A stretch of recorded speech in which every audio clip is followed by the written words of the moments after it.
In the crowded streets of New York City, people are minding their business, until a busty lady came falling from the sky like any typical day. However, what was untypical about this death is that instead of cleaning blood and brain pieces of the ground, the health organization had to isolate the area as they are dealing with a disease called the Medusa virus. Doctors around the world are not able to find a cause or a cure to the Medusa strain. A newscaster narrates that in its first stage, the disease is an incubation period for 30 to 60 days from infection. In the second stage, the body starts turning to stone that is petrified within 12 hours, and so far the fatality rate is at 100%, throwing the world in chaos. Under the economic collapse and rising political tension, a Russian businessman named Ivan Vega announces that his group Venus Gate is currently searching for possible cures, and he continues to say that the ice will conquer the stone, implying they will find a cure for the disease in the coolest way possible. On the other half of the world, US officials meet to discuss the possibilities of the Medusa virus being a bioweapon developed by Venus Gate, and that Vega is out of his mind.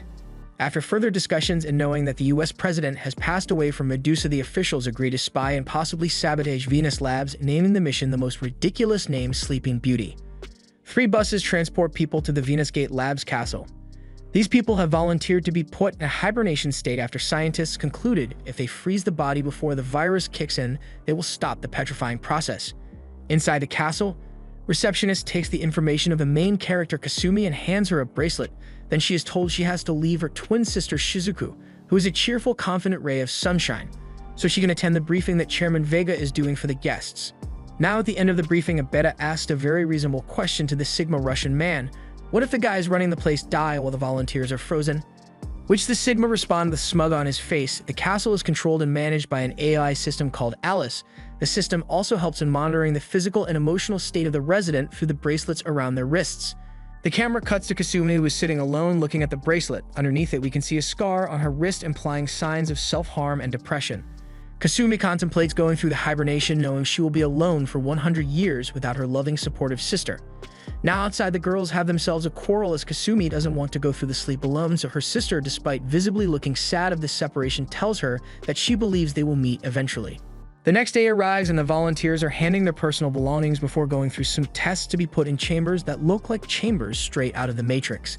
Inside it, the AI clams Kasumi before starting the freezing process. After, we see some soldiers firing guns, and we get a flashback of the wholesome moment between the girls. Kasumi awakens alongside the other people. They are shocked seeing the facility they are in is covered by vines filled with thorns.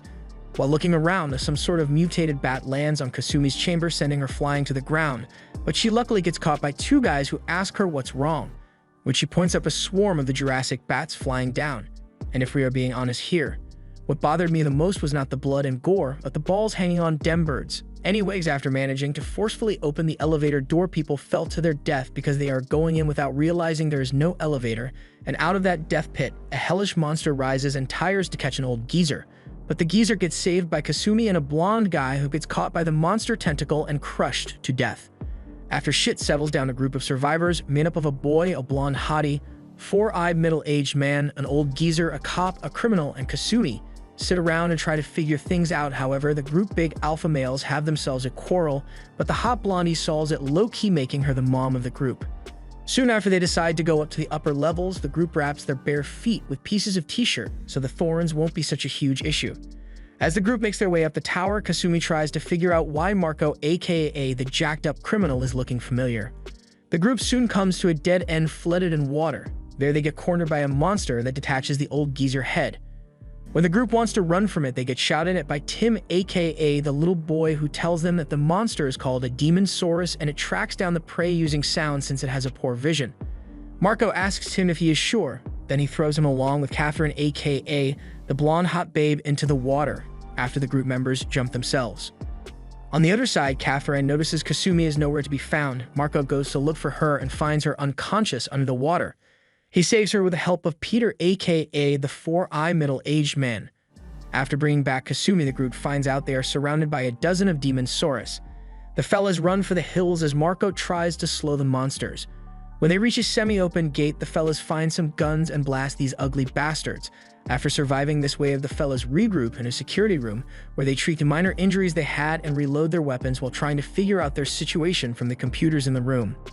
Now there's something that weirded me out. Catherine suddenly had a mental breakdown and threatened to slap Tim, but then she wakes up from her state, hugs the little boy, and apologizes to him, as Ron, aka the cop, makes a witty remark about Catherine hiding something from her past. Marco says, "Not Buddy, she ain't it, Peter is the imposter." So they drill him with questions until he snaps and takes Kasumi as a hostage and runs to the elevator. In the elevator, Peter makes some interesting remarks saying, "What the hell are you?" Then the cam cuts to the boys packing up some heat preparing for the rescue mission. However, unbeknown to them, a horde of demon saurus is surrounding them, which put the rescue mission on hold as they now need to sneak their way further up the tower via a broken bridge covered with thorns. All goes smooth until Kathy's hand gets stung by a thorn, alarming the demon saurus to their location.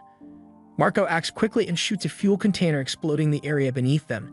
Now, like the total thriller drama in this movie is, it cuts to some depressing flashbacks of Kasumi past, and after a spin in the twisted dreamland, Kasumi wakes up inside a lab with samples of monster.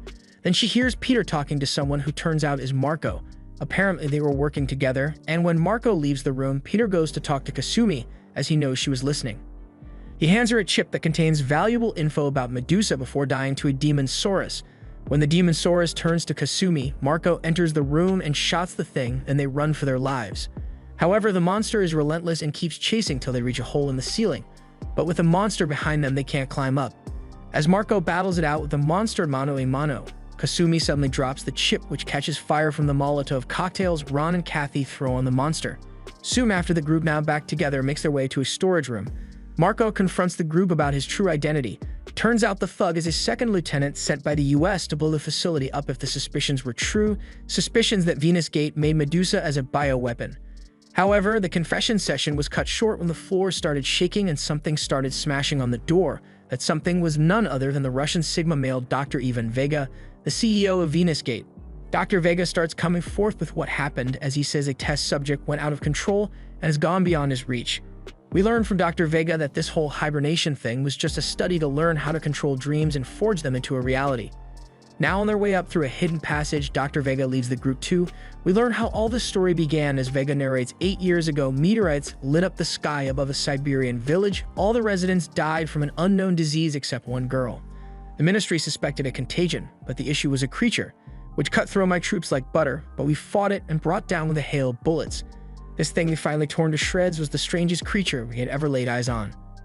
The laws of biology that govern all known life simply did not apply, and the creature has sprung fully formed from the girl's imagination. Turns out the girl, the little demon monkey, and Medusa are all connected. Vega continues that by bringing the creature to life, the girl survived the effects of Medusa. As Vega continues talking about the events that led to this point, he walks them to a room where Alice is in. Alice apparently passed away, but her consciousness still lives as an AI. Then Vega tries to end his life by taking a gun that was hidden under the glass coffin. Kasumi and Marco stop him and demand from Vega to take her to the test subject that went off control, as she suspects by now it's her sister. However, then the thorn vines come bursting out of the ground and Tim runs away and the fellas follow him. Their path was cut by the demon who is refusing to die, so Marco, as usual, stayed behind to fight him, and right when it seemed that Marco time was up, a sword came right through the demon's throat, saving Marco. But in process, Ron gets petrified, sacrificing his life in the chattest way possible. Everyone, let's pause for a minute in memory of Giga Chad Ron and honor him in comments. Rip Ron. The fellas running after Tim reach yet another dead end in an old abandoned well. When Marco joins back the group, we know that Alice hijacked the boy's body and guided them to this point, claiming she's protecting the suitable host. That is her mission. Then she dipped out and Tim regained control. Back to a wall, the group decides to jump into the rising water as it's their only way to survive. After some hiccups, the group is now on the outside of the castle. They look around and see the castle is covered by thorns all over. Kasumi walks up to the hill where she last stood with her twin sister, and she sees a cam on the ground. She turns it on and watches a recording of her sister having some sort of seizures before the recording cut. So she comes to the realization this thorn stuff is the work of her sister dreams. Hence, she runs back to the castle. Marco tries to stop her by calling her name out and asking her to come back with him, saying that her sister isn't the girl she remembers anymore, but Kasumi refuses and proceeds to enter the castle while Marco, Tim, and Catherine go to a helicopter and turn it on as he flies it to the castle that is turned into a dragon. But what was more wacky is Catherine pulling a gun on Marco. She tells him to fly away as she wants to live peacefully ever after with Tim as her new son after the one she lost before going to the facility. However, Marco tells her there's no outrunning the shit as it will engulf the whole world with its thorns. Meanwhile, Kasumi is still searching for Shizuku by using a computer to locate her position.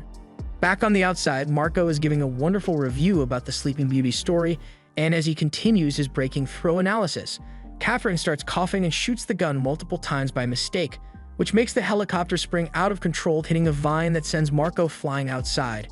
However, our man manages to hold on to a metallic piece from the castle roof before re-entering the castle from a window. Luckily, he lands in the same room Kasumi is in. She asks him if Tim and Kathy are still okay. He replies, "I don't think so," after seeing them crash by the side of the castle. Now inside again, Marco decides to help Kasumi find her sister. As they run towards the location, we see everything turn to stone alongside Catherine, who died while holding little Tim. When Marco and Kasumi reach the final lab, Marco starts having some illusions. He sees his sister who died to Medusa. Not only that, but his fake sister started kicking his ass. Turns out it's Alice that is controlling Marco consciousness and kicking his arse. She explains to him all the leading steps to this situation and that Medusa is a mental virus that mainly infects those with trauma, as their mind is focused and at the same time fragile for the virus to take control. While she is talking, Marco starts analyzing the situation and comes to the conclusion that she is controlling his consciousness through the chip Team Venus Gate injected into the volunteers' necks, so he shoots himself in the freaking neck, snapping back to reality. Marco proceeds to shut down Alice's system, but while doing it, he takes a pretty heavy blow to the stomach. On the other end, Kasumi is also having illusions of her own, a dream within a dream within a dream, and by God, it was hard knowing what's real as well as what's going on in real time. Hence, I advise you to watch the last 30 minutes as it's suspenseful. Anyways, moving on, Kasumi starts talking to a clone of Shizuku made from thorns. Shizuku urges Kasumi to leave this place and go live her life peacefully. However, Kasumi declines and demands to talk to the true Shizuku. Thus, the clone ties Kasumi with vines, but Kasumi is not backing down and tires to brutally escape the vines, hurting herself in the process. A sad Shizuku sees it and gets overwhelmed to the point she starts losing control of the vines outside. And finally, when Alice finally shuts down fully, Shizuku loses control of her dream, giving Kasumi an opening to crawl to her sister's unconsciousness body.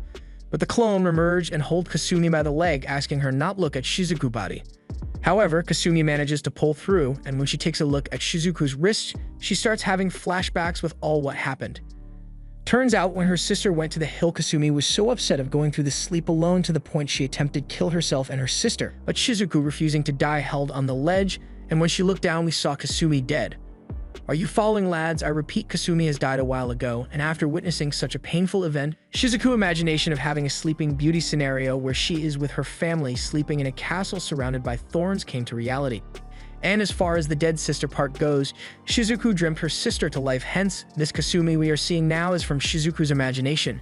She dreamed her sister back to life, and as all this gets revealed, the castle collapses, so to save Kasumi. Shizuku pushes her out of the collapsing roofway with a golden vine, then she gets caught by Marco, and they jump out of a window into the ocean. But apparently Big Sister's works is never done, as Shizuku sprung vines to catch them and slowly put them on the ground. Now the smoke has settled. Marco asks Kasumi to live a happy life as his dying wish. The man dies sitting up with a smile on his face. Kasumi kisses him on the cheek, then goes and looks for any people around that area, alongside little Tim is still alive. Whew, that was quite a movie. I love the twists and turns it had. Anyways, that's it for us. We hope you enjoyed the video, so you know what to do. We will see you at the next one.